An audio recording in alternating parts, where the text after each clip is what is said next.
Hi, good afternoon. My name is Patra J. Sahid. So for this video, I will be going to demonstrate and perform the breast assessment. So the equipment needed for this is a ruler, a clean gloves, a small pillow, and of course a hand sanitizer and this slide, F slide for specimen if discharge present.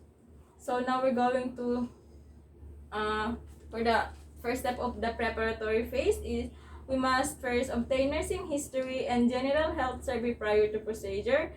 And then next is maintain the privacy and proper draping. So to maintain the privacy of our patient, we must first close the door or the curtains if any.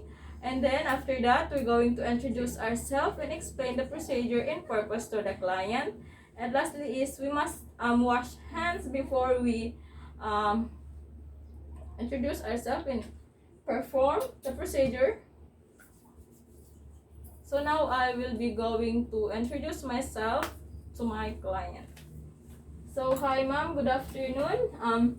My name is Padja J. Sahid. I will be your nurse for today. So may I ask your name, ma'am?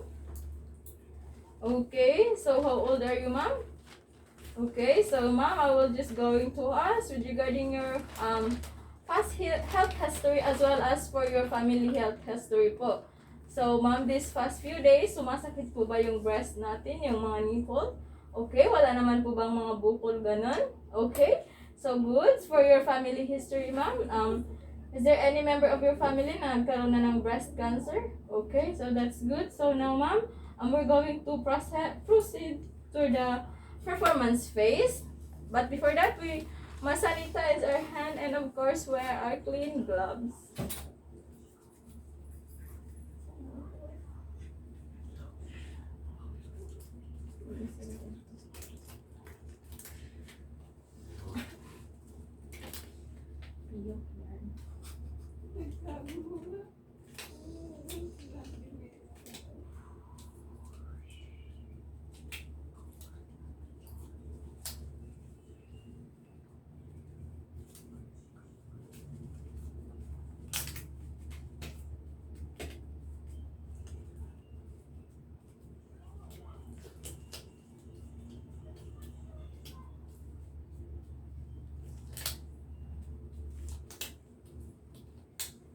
So now we're going to start the performance phase. So first, we're going to inspect the breast of the client with the sitting positions, and then arms with the arms at the sides, arms overhead, hands on the hips, and then palm pressed together, and then the arms extended forward, straight as patient lean forward. So ma'am, can you please hands at your side? Oh, okay, can you please put your hands over your head? Okay, and then hands pressed together. Ganyan po. Okay, and then hands on your hips. Okay, and then hands straight forward, ma'am. Okay, can you please lean forward for me? Okay, thank you so much. So now, after that, we're going to inspect the breast for the size, the symmetry, the shape, the color, and the skin surface. So now, ma'am, I will be going to expose your breast po. Is it okay with you, ma'am? Okay.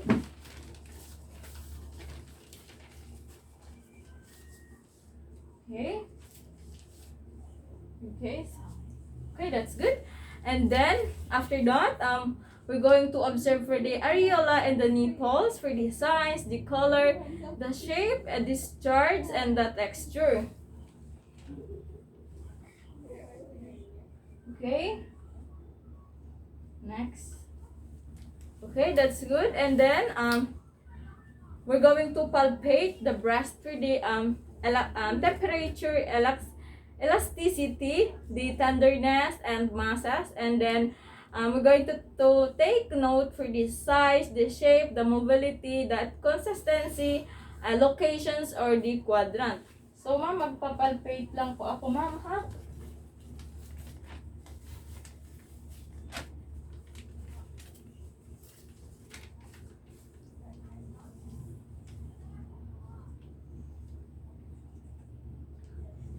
Okay.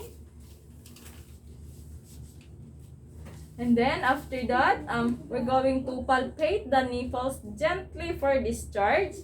Okay, ma'am, magpapalpate lang po ulit ako.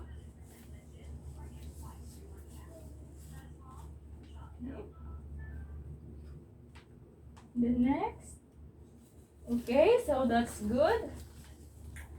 And then lastly, we're going to palpate the lymph nodes and the following areas: the supraclavicular, the subclavian, the intermediate, the brachial, the scapular, the mammary, and internal mammary. So, ma'am, magpapalpate lang ulit ako, ma'am, ha?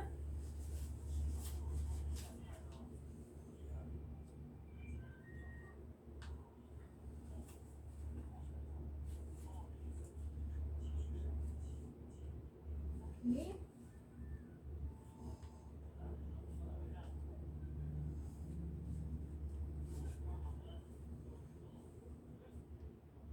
Okay, so that's good. So, okay, ma'am, that's good.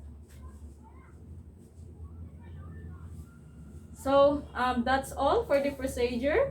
But before that, we end this. We must first return the equipment in the appropriate location. And then, remove this mask, eye gloves, and sanitize our hand. And now we're going to do the document finding. So, ma'am, as I'm assessing for your breast, wala naman po mga masses.